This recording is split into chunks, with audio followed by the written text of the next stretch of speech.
యేసుక్రీస్తు నామమున ఈ ఆదివార ఆరాధనకి కూర్చున్న మీకందరికి మరోసారి నా ప్రేమపూర్వకమైన వందనాలు. అందరికీ వందనాలండి. ఈ సమయం నా పరిశుద్ధ గ్రంథం అనేటువంటి బైబిల్లో ఉండే రాజుల 2వ గ్రంథం 18వ అధ్యాయం, రాజుల 2వ గ్రంథం 18వ అధ్యాయం 5వ వాక్యాన్ని చదువుతారు. ఆ మాటల్ని గమనించండి. అతడు ఇశ్రాయేలీయుల దేవుడైన యెహోవా యందు విశ్వాసముంచినవాడు, అతని తర్వాత వచ్చిన యూదా రాజులలోను, అతని పూర్వీకులైన రాజులలోను అతనితో సమానమైన వాడు ఒక్కడు లేడు. అతడు యెహోవాతో హత్తుకొని ఆయనను వెంబడించుటలో వెనుక తీయక, ఆయన మోషేకి ఆజ్ఞాపించినటువంటి ఆజ్ఞలన్నిటినీ గైకొనుచుండెను. కావున యెహోవా అతనికి తోడుగా ఉండెను. తాను వెళ్ళినటువంటి చోటనెల్లా అతడు జయము పొందాడట. చేతులెత్తి బిగ్గరగా చెప్పండి, గట్టిగా హల్లెలూయా, హల్లెలూయా. ఇప్పుడు మనం చదువుకున్నటువంటి యొక్క వాక్య భాగంలో మనం గమనిస్తే ఇక్కడ ఒక రాజు మనకు కనపడుతున్నాడు. ఆయన పేరు ఏం పేరు అని అంటే హిజ్కియా. ఏం పేరండి? హిజ్కియా. రాజు అయినటువంటి హిజ్కియాను గూర్చి ఇప్పుడు మనం చదువుకున్నటువంటి ఈ వాక్య భాగములో వ్రాయబడి ఉన్నటువంటి చక్కటి మాటలు ఏంటంటే మీరు నోట్ చేసుకోవాలి. ఆ మాటల్ని యూదా రాజులలో గాని, అతని పూర్వీకులైన రాజులలో గాని అతనికి సమమైనటువంటి వాడు ఎవ్వరూ లేరటండి. హల్లెలూయా, హల్లెలూయా. ఇంకా మనము ఆ వాక్య భాగాల్లో మనం గమనిస్తే మనం ఆరాధిస్తున్నటువంటి దేవుడే అతనికి తోడుగా ఉన్నాడట. తోడుగా ఉండి అతడు వెళ్ళినటువంటి ప్రతి చోట అతనికి ఏమిస్తున్నాడు అని అంటే జయమును అనుగ్రహిస్తున్నాడట. ఏమిస్తున్నాడటండి? జయమును. శత్రు రాజ్యాలన్నిటిపైన కూడా దేవుడు అతనికి తోడై ఉండి అతనికి జయమిస్తున్నట్లుగా మనం గమనిస్తా ఉన్నాం. ఇంకా మనము దినవృత్తాంతాల పుస్తకంలో మనం గమనిస్తే ఈ రాజు అయినటువంటి హిజ్కియాను గూర్చి మరికొన్ని మాటలు కూడా అక్కడ మనం గమనిస్తాం. ఏమిటి అనంటే తను పూనుకొనినటువంటి సర్వ ప్రయత్నములన్నిటిలో కూడా అతనిని దేవుడు ఏం చేస్తున్నాడు అనంటే వర్ధిల్లింపజేస్తున్నట్లుగా మనం గమనిస్తున్నాం. హిజ్కియా రాజుని దేవుడు వర్ధిల్లింపజేస్తున్నట్లుగా మనం గమనిస్తున్నాం.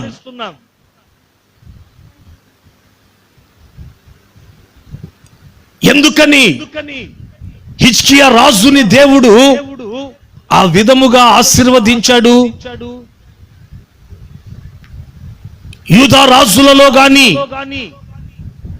తన పితరులలో గాని అతనికి సమమైనటువంటి వారు ఎవరు లేరట.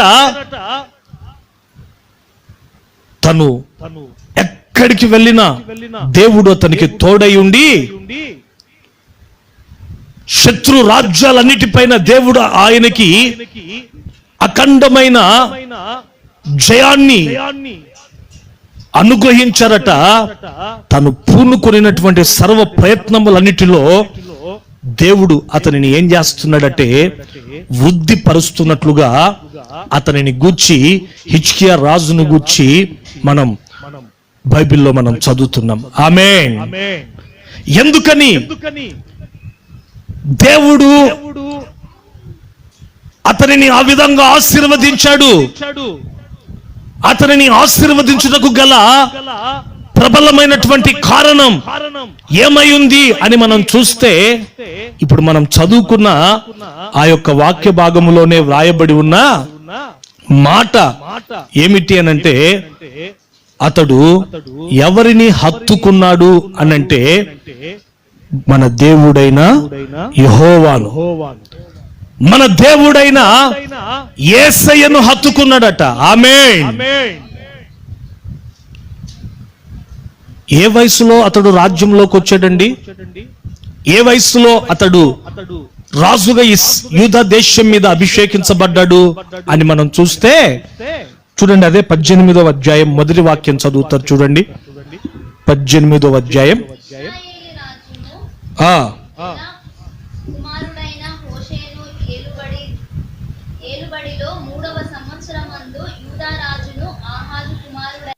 హిజ్కియా ఆరంభించెను.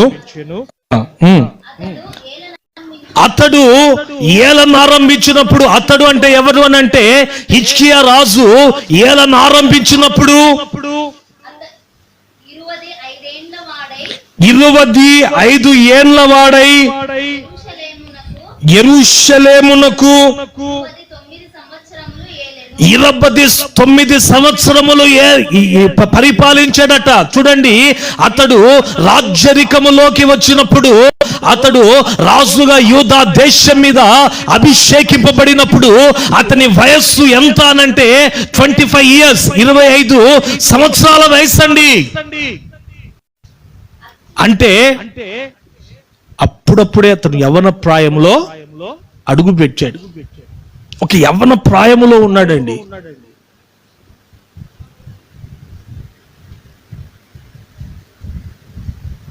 చూడండి, ఈ యవ్వన ప్రాయములో అతనిని గూర్చి బైబిల్లో రాయబడి ఉన్న మాట ఆ 18వ అధ్యాయంలోనే మీరు చదివితే, తను ఎలా ఉన్నాడు అని మనం గమనిస్తే, అతడు ఎవరిని హత్తుకున్నాడు అనంటే దేవుడైన యెహోవాను హత్తుకున్నాడట. ఆమేన్.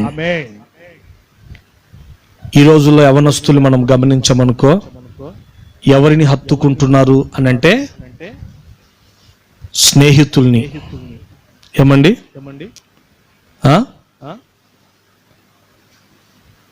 ఇంకా మరి కొంతమందిని మనం గమనిస్తే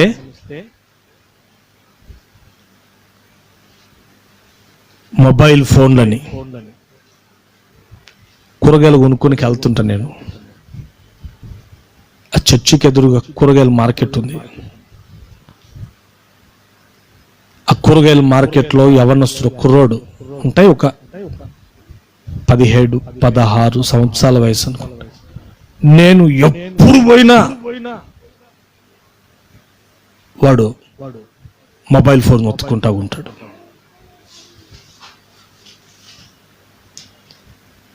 కొంతమంది యవనస్తులకి ఫోన్ చేసి ఆదివారం వచ్చిందనుకోండి, బ్రదర్ ప్రార్థనకి రండి అని చెప్పానంటే ఏదో ఒక సాకండి, ఏదో ఒక సాకు. ఆ పని ఉందన్న, ఈరోజు డ్యూటీ ఉందన్నా, మరలా డ్యూటీ ఉందో లేకపోతే వీడు స్నేహితులతో బైకుల మీద షికార్లు చేయాలని అలా చెప్తున్నాడో నాకు అర్థం కాదు. ఏమండి, నేను ఒక నామకార్థమైనటువంటి కుటుంబంలో పుట్టినటువంటి వాడనే. సిఎస్ఐ చర్చికి వెళ్ళే వాళ్ళం మేము. దైవజనులైనటువంటి యేసన్న గారి వాక్యాన్ని మేము విన్నాం, మా మనసును మార్చుకున్నాం. నామకార్థమైనటువంటి సంఘాల్ని విడిచిపెట్టి హోసన్నా మందిరానికి వెళ్ళడం మేము ప్రారంభించాము. నేను రక్షింపబడినప్పుడు నా వయసు ఎంత అంటే 16 సంవత్సరాల వయసు అండి. నాకు బాగా తెలుసు, నాకు రక్షింపబడిన తర్వాత దేవుని మందిరం, మా ఇల్లు, కాలేజ్, ఈ 3 తప్ప వేరొకటి నాకు తెలియదండి. అయితే నేను బాప్తిస్మం తీసుకున్నాను. బాప్తిస్మం తీసుకొనక మునుపు 24 గంటలు గ్రౌండ్ లో ఫ్రెండ్స్ తో క్రికెట్ ఆడుకునేవాడినండి. బాప్తిస్మం తీసుకున్న తర్వాత నా స్నేహితుల్ని, నా సహవాసాన్ని కూడా విడిచిపెట్టి ఆదివారం వచ్చిందంటే శనివారమే దేవుని మందిరంలో పడుకొని ఉదయాన్నే స్తోత్ర ప్రార్థనకు లేచి మందిరంలో స్తోత్ర ప్రార్థన జరుగుతుంది. మందిరంలో చాపలేసి సౌండ్ సిస్టమ్ అరేంజ్మెంట్ చేసి దూరం నుండి వచ్చే వాళ్ళకి భోజనాలు ఏర్పాటు చేస్తారు. రైతు బజార్కి వెళ్ళి బ్రదర్తో కూడా వెళ్ళేటప్పుడు నేను దొక్కేవాడిని సైకిల్, వచ్చేటప్పుడు ఆయన దొక్కేవాడు. కూరగాయలు తెచ్చి అన్ని ఆరాధనకు అరేంజ్మెంట్ చేసి మరలా ఆదివారం ఆరాధన 10 గంటల కంటే ప్రార్థనలో కూర్చునేవాడిని అండి. మా యవ్వన ప్రాయంలో మేము ఎలా దేవునితో సత్సంబంధాన్ని మేము కలిగి జీవించామో, ఈ రోజున మీరు గమనించాలా.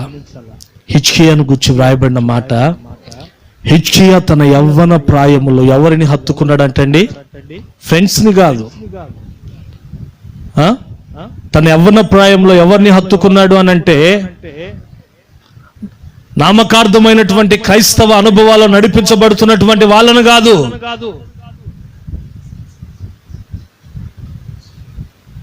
ఆత్మతో సత్యముతో ఆరాధించేటువంటి దేవుని బిడలతో ఒక సహవాసం కలిగి దేవుని ఆజ్ఞలని గైకొని వాటి ప్రకారంగా జీవించేటువంటి వారితో తను హత్తుకొని. ప్రైజ్ ది లార్డ్ చెప్పండి గట్టిగా, హల్లెలూయా, హల్లెలూయా, హల్లెలూయా.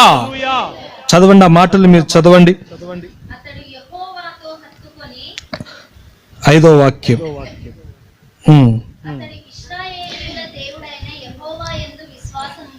అతడు ఇశ్రాయేలుల దేవుడైన యెహోవా యందు విశ్వాసముంచినవాడు, అతని తర్వాత వచ్చినటువంటి యూదా రాజులలో గాని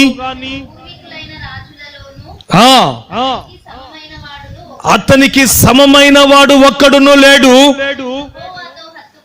అతడు యెహోవాతో హత్తుకొని, చూడండి మాటలు మీరు వినండి బాగా. ఆయనంటే ఎవరిని అనంటే యేసయ్యను వెంబడించుటలో వెనుతీయక ఆయన మోషేకి ఆజ్ఞాపించినటువంటి ఆజ్ఞలన్నిటినీ గైకొనుచు ఉండెను. కావున దేవుడు అతనికి తోడుగా ఉండెను.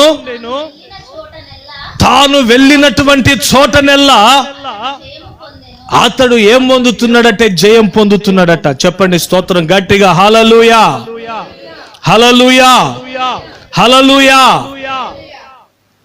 యవ్వన ప్రాయములో అతడు ఎవరిని హత్తుకున్నాడంటే దేవుడైన యెహోవాను హత్తుకున్నాడు, చెడు సహవాసాల్ని కాదు. ఈ రోజున ఈ వర్తమానాన్ని వింటున్నటువంటి ప్రియ యవనస్తుడా, ఈ రోజున నీవు దేవుణ్ణి హత్తుకున్నావా? దేవుణ్ణి వెంబడించేటువంటి విషయములో ఏ మాత్రము కూడా వెనుతీయకుండా నీవు దేవుని యొక్క ఆజ్ఞల్ని గైకొని వాటిని నీవు అనుసరించి నడిపించబడుతున్నావా? అలాంటప్పుడు నీ జీవితములో నీకు ఆశీర్వాదం ఎలా వస్తుంది? ఎట్లా నీవు దీవింపబడతావు దేవుని ద్వారా? ఈ రోజున మన జీవితాలలో మన కుటుంబాలు ఆశీర్వదింపబడాలి అనంటే మనము మొదటిగా ఎవరిని హత్తుకోవాలి అనంటే యేసయ్యను హత్తుకోవాలండి. హల్లెలూయా. ఎవరిని హత్తుకోవాలి అనంటే మొదటిగా యేసయ్యను మనం హత్తుకోవాలి. చూడండి, కొంతమంది వాళ్ళ పిల్లల్ని బాగా హత్తుకుంటారు, అంత దేవుణ్ణి కూడా హత్తుకోరండి. కట్టుకున్న భార్యను బాగా హత్తుకుంటారు, కట్టుకున్న భర్తను బాగా హత్తుకుంటారు. బైబిల్లో మీరు గమనించండి, ద్వితీయోపదేశ కాండం 44వ అధ్యాయం 30వ వాక్యం. 44-30 చదువుతారు చూడండి.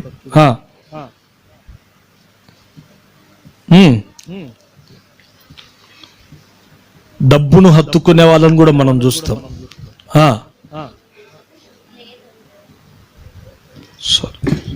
ఆదికాండం 44:30. ఆదికాండం 44:30.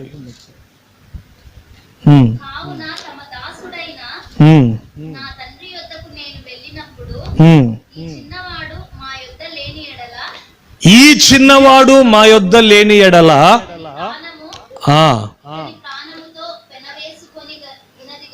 అతని ప్రాణము ఇతని ప్రాణముతో పెనవేసుకొని ఉన్నది గనుక ఈ చిన్నవాడు మా యొద్ద లేకపోవుట అతడు చూడగా అయిపోతాడంట. యేసేపు అంటాడు, మీరు చూస్తే వేగుల వాళ్ళ మాదిరి ఉన్నారు కాబట్టి మీరు వేగుల వాళ్ళు కాదు, నిజంగా ధాన్యాన్ని కొనుక్కునేందుకు మా దేశానికే వచ్చి ఉంటే ఇంకొకడు మీ నాన్న దగ్గర ఉన్నాడని చెప్పారు కదా బెన్యామీను, వాడిని తీసుకొని రండి నా దగ్గరికి, అప్పుడు నేను మిమ్మల్ని నమ్ముతా అంటే అప్పుడు సహోదరులు అంటున్నారు, ఏమంటున్నారో తెలుసా? బెన్యామీను యొక్క ప్రాణం మా నాన్న ప్రాణం. అంటే బెన్యామీను యాకోబుకి ఆఖరిగా పుట్టాడండి. బెన్యామీను యొక్క ప్రాణము మా నాన్న యొక్క ప్రాణము, ఒకరి ప్రాణము ఒకరితో ఏమైందంటే పెనవేసుకొని పోయింది. కాబట్టి వాడు లేకుండా మా నాన్న అసలు ఉండలేడు. మా నాన్నను నుండి వాడిని ఒకవేళ వేరు చేస్తే మా నాన్న చచ్చిపోతాడు అని చెప్తున్నారు. అంటే చూడండి, రోజున తండ్రి తన పిల్లలతో ఇలాంటి అటాచ్మెంట్ కలిగి ఉంటారు. కొంతమంది మంచిదే, అంటే అట్లా ఉండకూడదు అని నేను చెప్పట్లా. అయితే రోజున నేను మీతో అనే మాట ఏంటంటే, నీ పిల్లల్ని నువ్వు ఎంతైతే బాగా దగ్గరగా హత్తుకుంటున్నావో, నీ భార్యని నీ భర్తని నీవు ఎంత బాగా అయితే హత్తుకుంటున్నావో అలాగనే నీవు దేవుణ్ణి హత్తుకుంటున్నావా? కొంతమంది బ్రతుకులు మేము చూస్తూ ఉంటామండి, ఎంత దారుణంగా ఉంటాయంటే, ఇందాక చెప్పే కదా, చలికి ఎక్కడొస్తే వాళ్ళ పిల్లలకి జలుబు వస్తుందో దగ్గు వస్తుందో అని చెప్పి ఇంటి తలుపులన్నీ వేసుకొని ప్రార్థనకు కూడా రాకుండా కూర్చున్నారంట. అంటే పిల్లల్ని కుటుంబాన్ని హత్తుకున్నాడే గాని తన జీవితంలో దేవుణ్ణి హత్తుకున్న అనుభవము. సరే, పిల్లల్ని రాకపోతే నీకేమైంది ప్రార్థనకు రానికి? సరే, పిల్లలు అంటే జలుబు వస్తుంది అనుకో, నీకేమైంది ప్రార్థనకు రానికి? ఈ రోజున కొంతమంది ఈ క్రిస్మస్ సీజన్ లో ఇంకా పనికి వెళ్తే, అది ఏ పనైనా కానివ్వండి, ఎక్కువ డబ్బులు క్రిస్మస్ సీజన్ లో పనులు బాగుంటాయని ఆదివారం కూడా పనికి వెళ్ళే వాళ్ళు ఉన్నారండి, దేవుణ్ణి కాదు అని చెప్పి. అంటే వాళ్ళు దేవుణ్ణి హత్తుకుంటున్నారా, డబ్బును హత్తుకుంటున్నారా? ఒకసారి ఆలోచించండి. హల్లెలూయా. నీ కుటుంబంలో ఎందుకు ఆశీర్వాదం లేదు? నీ చేతుల కష్టార్జితం ఎందుకు ఈ రోజున డాక్టర్లకు నువ్వు పెడుతున్నావు? ఈ రోజున ఎందుకు ఎంత సంపాదించినటువంటి ఆ యొక్క సంపాదన చినిగిపోయినటువంటి సంచిలో వేసినట్టు అయిపోతా ఉంది పరిస్థితి. కారణం ఏంటి? మరలను దేవుని దూషిస్తున్నావు. దేవుడు ఏం చేశాడండి మాకు? దేవుడు మేలు చేశాడా? ఈ రోజున నీవు దేవునికి సరిగ్గా ఉన్నావా? దేవునికి నమ్మకంగా ఉన్నావా? దేవుని హత్తుకొని జీవిస్తున్నావా? దేవుణ్ణి మనం హత్తుకొని జీవిస్తేనండి, దేవుడు పొరపాటును కూడా ఆయన అన్యాయస్తుడు కాదు. మన జీవితంలో మన కుటుంబాలని దేవుడు ఆశీర్వదిస్తాడండి. ఆమేన్. అందుకు సాక్ష్యం ఎవరో తెలుసా? ఎవరో కాదు, నేనే సాక్ష్యం. నాకు ఏ ఆధారం లేదండి, ఉద్యోగం కూడా లేదు, ఏ ఆధారం లేదు మాకు. అయితే సమృద్ధి మా కుటుంబంలో ఉంది. ఒకరి దగ్గరికి వెళ్ళి చేయి జాపి అడుక్కునేటువంటి పరిస్థితుల్లో దేవుడు మమ్మల్ని పెట్టలేదు. కొంతమంది ఉంటారు, గమనించండి, గవర్నమెంట్ ఉద్యోగస్తులే, నెల అయితే జీతాలు పడుతుంటాయి, పింఛన్లు పడుతుంటాయి, అయినా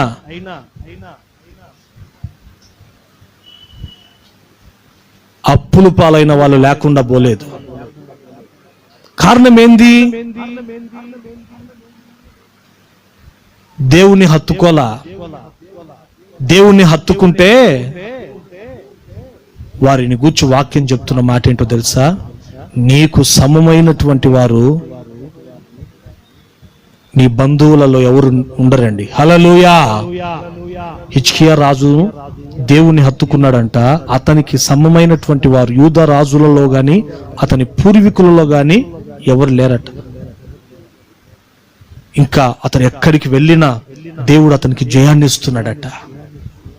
ఇంకా వాక్యంలో మనం గమనిస్తే తను పూనుకున్నటువంటి సర్వ ప్రయత్నాలన్నింటిలో కూడా అతను వృద్ధి పొందుతున్నాడటండి. ఈరోజు మన జీవితాలలో మనం దేవుణ్ణి హత్తుకోవాలి. స్నేహితులు హత్తుకుంటారు. స్నేహితుడు, రే ఏం పోయినావులే ప్రార్థనకి, పదా బ్యాట్ తీసుకో క్రికెట్ ఆడుకుందామంటే దేవుణ్ణి కూడా, దేవుని మందిరాన్ని పక్కన పెట్టి గ్రౌండ్కి క్రికెట్ ఆడుకుని వెళ్ళే వాళ్ళు లేకపోలేరండి. నా చిన్న వయసులో కూడా అలాంటి శోధనలు నేను అనుభవించా. మా ఫ్రెండ్స్ అనేవాళ్ళు, ఏంట్రా రావా గ్రౌండ్ కి, టోర్నమెంట్ ఒకటి ఉంది అని అంటే, రక్షింపబడిన తర్వాత అండి దేవుడే దానికి సాక్షి. ఆదివారపు ఆరాధన నేను వెళ్ళాలంతే, రాను అని చెప్పా. అలాగున దేవుణ్ణి మేము హత్తుకొని బ్రతికాం కాబట్టేనండి పరిచర్య నిమిత్తమై ఎన్నో ప్రాంతాలు నేను తిరిగానండి. దేవుడు మాకు జయాన్నిచ్చి అన్ని చోట్ల ఆయన జయాన్ని మాకు తోడై జయాన్నిచ్చి ప్రతి విషయంలో కూడా ఆయన మమ్మల్ని పోషించుకుంటూ సమృద్ధితో నడిపిస్తున్నాడండి. ఎవరిని హత్తుకోవాలి అంటే మన దేవుణ్ణి హత్తుకోవాలి. ఆమేన్. చేతులెత్తి గట్టిగా చెప్దాం, హల్లెలూయా, హల్లెలూయా, హల్లెలూయా. ఈ రోజున మనం దేవుణ్ణి హత్తుకొని జీవించాలి. బైబిల్లో మీరు గమనించండి, రోమా పత్రిక చదవండి, 8వ అధ్యాయం 35వ వాక్యం చదువుతారు. రోమా 8:35.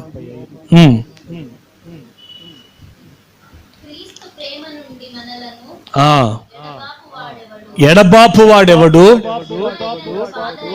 శ్రమ అయినను, బాధ అయినను, హింస అయినను, కరువైనను, వస్త్రహీనత అయినను, ఉపద్రవమైనను, ఖడ్గమైనను మనలను ఎడబాపునా. చూడండి, పౌలు అంటున్నాడు ఈ మాట సంఘముతో. ఏమన్నట్టే, మనము దేవునితో హత్తుకొని ఉన్నాం, యేసు ప్రభుతో హత్తుకొని ఉన్నాం. ఎన్నో కష్టాలు, ఎన్నో ఇబ్బందులు, ఎన్నో ఇరుకులు, ఎన్నో ఖడ్గాలు మన మీదకి వస్తున్నాయి. అయితే ఎన్ని వచ్చినా కూడా క్రీస్తు ప్రేమ నుండి మనల్ని ఏదైనా ఎడబాపుతుందా? ఏం బ్రదర్ ప్రార్థన కంటే జలుబు వచ్చిందన్న, ఏమంటమ్మా సువార్తమ్మా, ఏమొచ్చిందంట? జలుబు.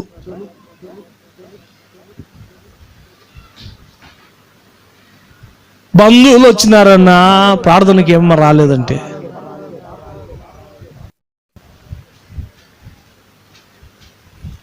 ఈ రోజున అంటే నీ జీవితంలో దేవుని హత్తుకునే అనుభవం నీకు లేదు. మనం దేవుని హత్తుకొని బ్రతకాల. ఆమేన్. దేవుని హత్తుకొని జీవించాలా. ఎన్ని వచ్చినా కూడా క్రీస్తు ప్రేమ నుండి ఏది మనల్ని వేరు చేయకూడదండి. అలాగున కరువే అయినా ఖడ్గమే అయినా చూడండి, బైబిల్లో కూడా మీరు గమనించండి. యవ్వన ప్రాయంలో షడ్రక్ మేషక్ అబేద్నెగోలు బొమ్మకు నమస్కారం చేస్తే తీసుకెళ్లి అగ్నిగుండంలో వేస్తానంటారు. అయిన వాళ్ళు దేవుని ఆరాధించడం మానేసి బొమ్మకు నమస్కారం చేశారా? యవనస్తులు వాళ్ళు ఎవరిని హత్తుకున్నారు?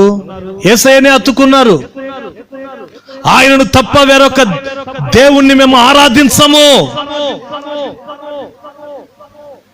మేము ఆరాధించేటువంటి దేవుడు ఎవరు అన్నట్టు ఆయన సుచరిత్ర కలిగినటువంటి దేవుడు, కామ క్రోధ మద మత్సర్యములు లేనటువంటి దేవుడు, ఆరాధనకు యోగ్యుడు ఆయన ఒక్కడే. కాబట్టి ఆయనను తప్ప వేరొక దేవుణ్ణి మేము ఆరాధించము అని ఆ యవ్వన ప్రాయములో వారు దేవుని హత్తుకున్నారండి.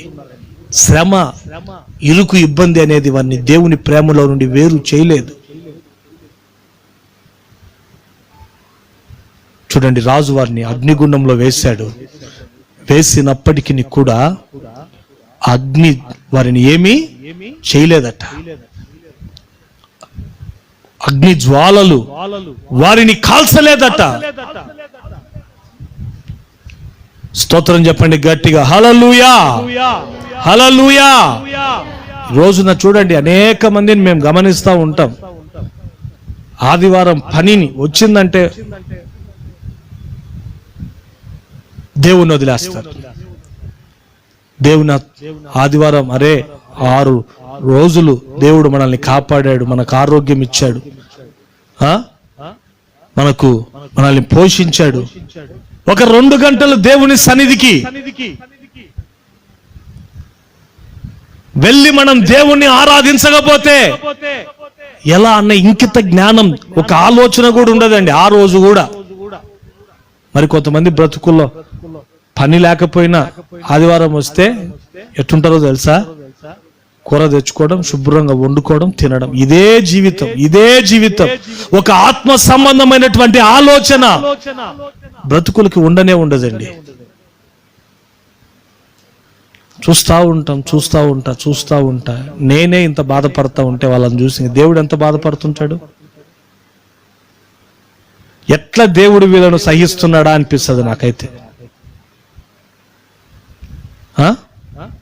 నేనే సహించలేక ముఖాన మాట్లాడుతున్నానే, ఆయనకి ఎంత ఓర్పురా నాయన తండ్రి అనిపిస్తుంది నాకు. స్తోత్రం చెప్దాం గట్టిగా, హల్లెలూయా, హల్లెలూయా, హల్లెలూయా, హల్లెలూయా. దేవుణ్ణి మనం హత్తుకొని బ్రతకాల. కీర్తనలు చదవండి, 119వ కీర్తన 2వ మాట. మొదటిగా యెహోవాను హత్తుకోవాలి. రెండవదిగా 119వ కీర్తన 119వ కీర్తన 31వ వాక్యం.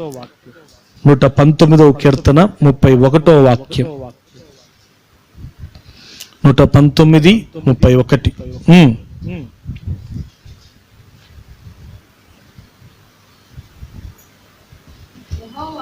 యెహోవా, నేను నీ శాసనములను హత్తుకొని ఉన్నాను, నన్ను సిగ్గుపడనీయకుము. చూడండి, హిజ్కియా ఎవరిని హత్తుకున్నాడు చెప్పాలా? దేవుణ్ణి హత్తుకున్నాడు. ఎవరిని హత్తుకున్నాడు హిజ్కియా? చెప్పండి అందరూ ఒకసారి. దేవుణ్ణి హత్తుకున్నాడు. మనం ఎవరిని హత్తుకోవాలి? దేవుణ్ణి హత్తుకోవాలి. ఎన్ని ఆటంకాలు, ఎన్ని ఇరుకులు, ఎన్ని ఇబ్బందులు వచ్చినా దేవుణ్ణి విడిచిపెట్టకూడదు. దేవుణ్ణి గట్టిగా పట్టుకోవాలి. దేవుణ్ణి హత్తుకొని జీవించాలి. హల్లెలూయా. ఈ వారం నువ్వు పనికొస్తే నీకు 1000 రూపాయలు ఇస్తాం అని చెప్పినా దేవుణ్ణి మాత్రం వదిలిపెట్టకూడదు. ఆమేన్, హల్లెలూయా. అప్పుడు నీకేం కలుగుతుందంటే నువ్వు ఎక్కడికి వెళ్ళినా దేవుడు నీకు తోడై ఉండి నీకు జయాన్ని ఇస్తాడు. నీకు సమమైన వారు నీ బంధువులలో గాని నీ ఉంటున్నటువంటి ఆ ప్రాంతంలో గాని ఉండకుండా అలాగున దేవుడు నిన్ను పైకి లేపుతాడండి. అలాగున దేవుడు నిన్ను పైకి లేపుతాడు. అందరూ చూస్తుండగానే నీ తలను దేవుడు పైకి లేపుతాడు. రెండవదిగా నీవు ఎవరిని హత్తుకోవాలి అని అంటే దావీదు అంటున్నాడు. చదువు మరోసారి ఆ వాక్యాన్ని. యెహోవా, నేను నీ శాసనములను హత్తుకొని ఉన్నాను, నన్ను నీవు సిగ్గుపడనీయకుము. దావీదు అంటున్నాడు, యేసయ్యా నేను నీ యొక్క శాసనములను హత్తుకొని జీవిస్తున్నా, కాబట్టి నీవు నన్ను సిగ్గుపడనీయకుము. ఈ రోజున దేవుని బిడ్డలు రెండవదిగా దేనిని హత్తుకొని జీవించాలి అని అంటే దేవుని శాసనములను హత్తుకొని జీవించాలి. వేటినండి చెప్పండి? దేవుని శాసనములను హత్తుకొని జీవించాలి. దేవుని శాసనములు అంటే ఏంటి? దేవుని ఆజ్ఞలని. ఇంకోటి దేవుని వాక్యాన్ని హత్తుకొని జీవించాల. ఈరోజు నా గమనించండి, దేవుని సన్నిధికి వస్తున్నప్పుడు దేవుడు వాక్యము ద్వారా మనతో మాట్లాడతాడు. ఎలా మాట్లాడతాడండి? వాక్యము ద్వారా మనతో మాట్లాడతాడు. వాక్యము ద్వారా మనల్ని హెచ్చరిస్తాడు. వాక్యము ద్వారా మనకి బుద్ధి చెప్తాడు. దేవుడు తన దాసుల్ని దేవుడు బలపరిచి వాక్యము ద్వారా మనతో మాట్లాడి మనల్ని హెచ్చరించినప్పుడు, హెచ్చరింపు మాటలు మనకు వినబడుతున్నప్పుడు నీవు ఆయన శాసనాల్ని, ఆయన వాక్యాన్ని నీవేం చేయాలంటే హత్తుకొని జీవించాలి. ఆమేన్. ఈ రోజున అలా ఉండరు కొంతమంది. ఈ రోజున అలా ఉండరండి కొంతమంది. చెప్పాక ఒకసారి యేసన్న గారు వాక్యం చెప్తా అన్నాడంట. ఏమని? కొంతమంది ప్రార్థన కొత్త ఉంటారు, పెద్దిల్లు ఉంటది, చిన్నిల్లు ఉంటది అన్నాడంట. ఒక పోలీస్ కానిస్టేబుల్ ప్రార్థనకు వచ్చినాడు ఆ రోజు. ఆ పోలీస్ కానిస్టేబుల్ వాక్యం విని, ఆ మాటలు విని, ఎవరికి ఎన్నిళ్ళు ఉంటాయి ఈయనకెందుకంట అని చెప్పి బైబిల్ని కూడా పక్కన పెట్టి ఆడబెట్టి మా భార్యకి నేను పోతున్నానని ఆరాధన మధ్యలో లేసి వెళ్ళిపోయినాడంట. వాక్యం వినకుండా, శాసనాల్ని హత్తుకోకుండా, తన జీవితాన్ని సరి చేసుకోకుండా ఎవరికి ఎన్ని ఇల్లుంటే ఈయనకెందుకంట అని చెప్పి మా భార్యకి బైబిల్ అని చెప్పి మధ్యలో లేసి వెళ్ళిపోయినాడట బండేసుకొని. లారీ కొట్టిందండి అయ్యగారికి. కొడితే హాస్పిటల్లో పోయి పడ్డాడు. ఎడబడ్డాడండి? 2 కాళ్ళు ఇరిగిపోయినాయి. యేసన్నకు ఆరాధన అయిపోయిన తర్వాత తెలిసింది, పలానా కానిస్టేబుల్ గారికి యాక్సిడెంట్ అయిందంట హాస్పిటల్లో. అందరికి ప్రార్థన చేసి అన్న హడావుడిగా హాస్పిటల్కి వెళ్ళాడు. భార్య కూడా హాస్పిటల్లో ఉంది, ఆయన పక్కనే, బెడ్ పక్కనే. డాక్టర్లు చెప్తున్నారంట యేసన్న గారికి, అయ్యా ఇంకా ఈయన నడవలేడు అయ్యా, ఈయన పరిస్థితి 2 కాళ్ళు పూర్తిగా ఇరిగిపోయినాయి అంటే ఈమె భార్య పక్కనే ఉండి సత్రాం సత్రాం అంటుందట. యేసన్నకేం అర్థం కాలే. ఇది ఏంద్ర స్వామి, ఏ భార్య అయినా బాధపడాలా, కాళ్ళు ఇరిగిపోయినాయి, ఇంకా నడవలేడు అని చెప్తే డ్యూటీకి కూడా పోలేడు కదా, ఏంటి పరిస్థితి అని చెప్పి బాధపడాల్సింది పోయి ఈమెంది సోత్రం సోత్రం అంటుంది అని చెప్పి, ఎందుకమ్మా సోత్రం సోత్రం అంటున్నావంటే, అయ్యా దేవుడు మంచి పని చేసినాడు అయ్యా. ఏందో చెప్పమ్మా ముందు నాకు. ఏం లేదయ్యా, ఆ కొంపకి వెళ్ళొద్దంటే వెళ్తాడు, ఆ కొంప చుట్టే తిరుగుతూ ఉంటాడు. నా పిల్లల్ని అస్సలు పట్టించుకోడయ్యా, వాళ్ళ పిల్లల్నే చదివిస్తూ ఉంటాడు. ఇప్పుడు కాళ్ళు ఇరిగింది కదయ్యా, ఇంకా అయ్యగారి పరిస్థితి ఏంటంటే కాటా కూడు లోట సాంబార్, ఎక్కడ వేస్తే అక్కడ కూర్చుంటాడు. గవర్నమెంట్ వల్ల కనీసం నెలకు పింఛన్ ఇస్తారు కదా, ఆ పింఛన్ నేను నడిపించుకుంటానయ్యా అనిందంట ఆ తల్లి. స్తోత్రం చెప్పి గట్టిగా హల్లెలూయా. హల్లెలూయా. దేవుని సేవ ద్వారా దేవుడు మనతో మాట్లాడుతాడండి. ఇక్కడ వచ్చే మాటలు ఎవరి మాటలు అని అంటే దేవుని మాటలు, దేవుని శాసనాలు. ఈ దేవుడు వాక్యము ద్వారా మనల్ని హెచ్చరించినప్పుడు ఆ మాటల్ని మనం హత్తుకోవాలా. హత్తుకోకుండా ఈ ప్రార్థన కాకుండా వేరే ప్రార్థనకి వెళ్దాంలే, అక్కడైతే మనకు హెచ్చరింపు మాటలు ఉండవు, గద్దింపు మాటలు ఉండవు అని చెప్పి నీవు ఈ ఆత్మ సంబంధమైన సహవాసాన్ని విడిచిపెట్టి వెళ్ళావనుకోండి, దాని ద్వారా నష్టం కలిగేది ఎవరికి అనంటే మనకే మనకే మనకే. హల్లెలూయా.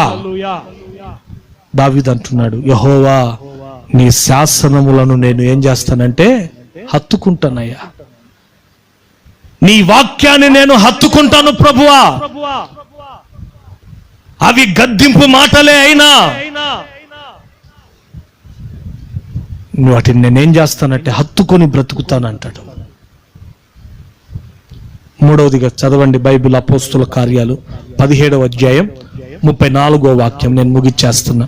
17:34.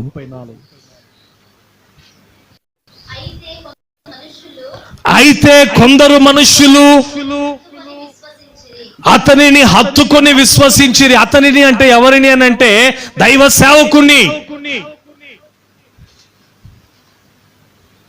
అయితే కొందరు అతనిని హత్తుకొని దేవుని యందు విశ్వాసం ఉంచారట. అతనిని అనంటే ఎవరిని అనంటే దైవజనుడైనటువంటి పౌలు గారిని.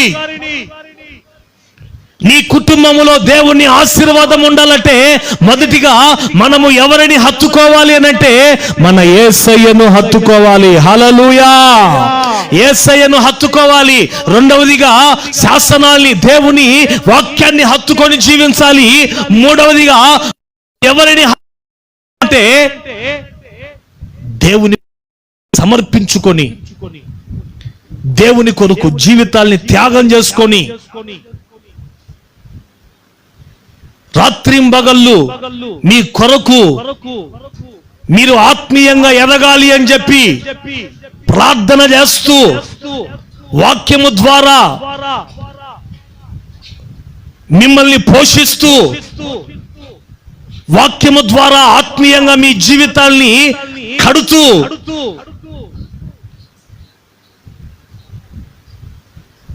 సంఘ సహవాసం నుండి, దేవుని నుండి దూరం అయిపోతున్నప్పుడు మిమ్మల్ని హెచ్చరించి బుద్ధి చెప్పేటువంటి సేవకుల్ని మనం ఏం చేయాలంటే హత్తుకుని జీవించాలండి. మన జీవితాల్లో సేవకుల్ని మనం హత్తుకొని జీవించాలి. బైబిల్లో మీరు గమనించండి. అపోస్తుల కార్యాలు తెరవండి. అపోస్తుల కార్యాలు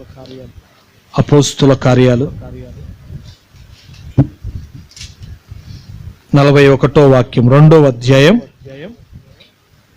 41వ వాక్యం.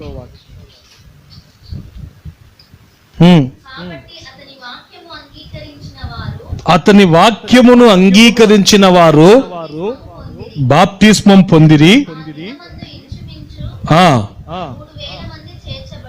చేర్చబడ్డారు. మీరు బాగా వినాల. వీరు అపోస్తుల యొక్క బోధ యందును, సహవాసమందును, రొట్టె విరుచుట యందును, ప్రార్థన చేయుట యందును ఎలా ఉన్నారంటే చెప్పండి ఎలా ఉన్నారట? ఎడతెగక. దేంట్లో ఎడతెగక అనంటే వీళ్ళందరూ రక్షింపబడ్డారు, బాప్తిస్మం తీసుకున్నారు. తీసుకున్నటువంటి వీరు, ఈ 3000 మంది వీరు అపోస్తుల యొక్క బోధయందు, అపోస్తులతో సహవాసం చేసే విషయములో ఎలా ఉన్నారు అనంటే ఎడతెగక. అపోస్తులతో సహవాసం చేసి. అపోస్తులు అంటే ఎవరు? సేవకులు. అపోస్తులు అంటే ఎవరు అంటే దేవుని సేవ చేసే వాళ్ళండి. ఈ రోజున కొంతమందికి సేవకులు అంటే ఎప్పుడు గుర్తొస్తుందో తెలుసా? ఆదివారం అయితే గుర్తొస్తారు సేవకులు. చెప్పండి. ఒక చిన్న విషయం చెప్తా చూడండి. ఓ పాస్టర్ గారు ఒక విలేజ్ లో గ్రామంలో సేవ చేస్తున్నాడట. ఎక్కడండి? గ్రామంలో. ఆ రోజు ఉదయాన్నే ఊరి బయటకు వచ్చాడట. కాలువ గట్టుంటది, ఊరి బయటకు వచ్చినాడంట. బాగా వినాల దేవుని మాటలు. ఊరి బయటకు వచ్చాడంట ఉదయాన్నే. వచ్చి తన పని చూసుకొని ఆ కాలువ గట్టు మీద నడుచుకుంటూ వస్తూ మొత్తం మీద కాలువలో పడ్డాడంట. ఆయన ఎక్కడ పడ్డాడంటండి? కాలువలో పడ్డాడు. ఇంకా ఆ కాలువలో నుంచి బయటికి రానికి తన వల్ల కాట్లా, బురదలో కూరుకొని పోయినాడు అతను. ఎట్లా చూస్తా ఉంటే అంతలో ఆ విలేజ్ లో ఉన్న, ఆ ఊర్లో ఉన్న ఒక వ్యక్తి, విగ్రహారాధికుడండి, పోతున్నాడంట. వాడిని పిలిచినాడంట, ఏ సుబ్బరాయుడే, సుబ్బరాయుడు ఇట్రా, కొంచెం నన్ను పైకి లేపరా అంటే వాడు చూసి కూడా చూడనట్టు వెళ్ళిపోయాడటండి. ఆ తర్వాత మరొకరు అండి, వారు కూడా అన్యులే, వారు కూడా చూసి చూడనట్టు వెళ్ళిపోయినారట. తర్వాత మరొకడు కనపడ్డాడట. ఆయన ఎవరు ఆ వ్యక్తి అని అంటే సంఘానికి వచ్చే వ్యక్తి. స్తోత్రం చెప్పండి గట్టిగా, హల్లెలూయా. ఇంకా ఈ పాస్టర్ గారు అనుకున్నారట, ఒరే మన అబ్రామే కనపడ్డాడు, ఇంకా దిగులేదులే నాకు, ఎట్టయినా వీడు నాకు చేయిస్తాడు, నన్ను ఈ బురదలోంచి బయటికి లాగుతాడని చెప్పి రే అబ్రాము, రే అబ్రాము అని పిలిచాడట. పిలిస్తే వాడు చూస్తున్నాడండి. చూసి కూడా వాడు ఏమనుకున్నాడో తెలుసా? ఎవరు మన పాస్టర్ మాదిరే ఉన్నాడు, మన పాస్టర్ అనుకుని ఆయన మన పాస్టర్తో మనకు పని ఎప్పుడు ఆదివారమే కదా, ఆయన వాక్యం వినాల్సింది, మనం ఆయనతో ప్రార్థన చేయించుకోవాల్సింది. ఇప్పుడు మనకేం అవసరం ఉంది అని చెప్పి చూసి కూడా చూడనట్టు వెళ్ళిపోయినాడటండి. అంటే ఎందుకు చెప్తున్నాను ఈ విషయాన్ని అని అంటే, ఈ రోజున కొంతమంది దేవుని మందిరానికి వస్తున్నటువంటి దేవుని బిడల యొక్క పరిస్థితులు ఎలా ఉన్నాయి అని అంటే, సేవకులతో హత్తుకొని జీవించాలి. నీ కుటుంబంలో ఏ సమస్య వచ్చినా ఆ సమస్యను పరిష్కరించుకునేందుకు నీవు వెళ్ళవలసింది ఎక్కడికి అనంటే ఈ లోకంలో ఉన్న లోకస్తుల మధ్యలో కాదు. కొంతమంది చూడండి, సమస్యలు వస్తాయి కుటుంబాలలో, వచ్చిన వెంటనే మనం ఎక్కడికి వెళ్ళాలి? దేవుని సేవకుల దగ్గరికి వెళ్ళి నా కుటుంబంలో ఇలా ఉందన్న, ప్రార్థన చేయండి అన్న, సేవకుల యొక్క సలహా తీసుకుని దాని ప్రకారంగా నడుచుకోవాలండి. సేవకుల దగ్గరికి రారు. ఎవరి దగ్గరికి వెళ్తారంటే లోకస్తుల దగ్గరికి వెళ్తారు. వాళ్ళు దేవుల్లో ఉండరు. వాళ్ళు ఇచ్చే ఆలోచనలు ఎలా ఉంటాయి? వాక్యానుసారంగా ఉండవు, లోకపరంగా ఉంటాయి. వాళ్ళ ఆలోచనలు తీసుకుంటారు. వీళ్ళు చివరికి కుటుంబాలను ఏం చేసుకుంటారండి? నాశనం చేసుకుంటారు. మీ కుటుంబాలలో ఎటువంటి సమస్యలు వచ్చినా ఈ రోజున నీవు ఎవరిని దగ్గరికి రావాలి అని అంటే సేవకుల దగ్గరకు రావాలండి. సేవకులతో చెప్పుకోవాలి. సేవకులు మీ ఏ సమస్య వచ్చి చెప్పుకున్నా ఆ సమస్యను అందరితో చెప్పరు, గుండెలో పెట్టుకొని ప్రార్థన చేస్తారు. అదే సమయమున ఆ సమస్యలో నువ్వు బయటికి పడేటట్లు, నీకు మేలు కలిగేటట్లు నీకు మంచి ఆలోచన ఇస్తారండి. అలా కాకుండా సేవకుల్ని మనం హత్తుకోకుండా మన జీవితాల్లో మనము ఒక ఆదివారం మాత్రమే వచ్చి అట్లా కనబడిపోతున్నాం అనుకోండి, తద్వారా మన కుటుంబాలలో ఆశీర్వాదం ఉండదు అని వాక్యం చెప్తుంది. ఆమేన్, హల్లెలూయా. 3 విషయాలు చెప్పాను నేను మీకు. మొదటి విషయం ఏంటంటే, మనం ఎవరిని హత్తుకోవాలి అని అంటే యేసయ్యను మనం హత్తుకోవాలి. ఆమేన్. రెండవది, మనం ఎవరిని హత్తుకోవాలంటే శాసనాల్ని హత్తుకోవాలా. మూడవది, ఎవరిని హత్తుకోవాలి అని అంటే వాక్యం ఏమని చెప్తుందంటే సేవకుల్ని హత్తుకోవాలి. సేవకుల్ని మనం హత్తుకోవాలి. వారి ఇబ్బందులలో కూడా మనం వారిని పరామర్శించాలి. వారు ఎలా ఉంటున్నారు అని మనం వారిని గమనించుకోవాలి. సమయం కాస్త ఉన్నప్పుడు సేవకుల దగ్గరికి వచ్చి సేవకులతో మాట్లాడండి. సేవకులు పిలిస్తేనే ఇంటికి వెళ్దామని కాదు. మీరు ఎప్పుడైనా సేవకుల ఇండ్లకి ఫ్రీగా రావచ్చు. ఆమేన్. మీ కుటుంబాల్లో ఏ సమస్యలున్నా వచ్చి సేవకులతో చెప్పుకోండి. సేవకులు మీకోసం ప్రార్థన చేస్తారు. దేవుడు మీ కుటుంబాల్లో గొప్ప కార్యాలు చేస్తారు. అంతేగాని సమస్యలు వచ్చినాయని చెప్పి లోకస్తుల దగ్గరికి వెళ్ళి వాళ్ళ సలహాలు వీళ్ళ సలహాలు తీసుకున్నారు అని అంటే దాని ద్వారా మీ జీవితాల్లో నష్టపోతారండి. లోక సహవాసాలు మనకొద్దు. మనకు సహవాసం ఎవరితో అనంటే యేసయ్యతోనే మనకు సహవాసం. ఆమేన్. ఇంకా పరిశుద్ధులతో మనకు సహవాసం, సంఘముతో మనకు ఒక సహవాసం, దేవుని బిడలతో మనం సహవాసం కలిగి, సేవకులతో ఒక సహవాసం కలిగి జీవించినప్పుడు మన కుటుంబాలు దేవుని ద్వారా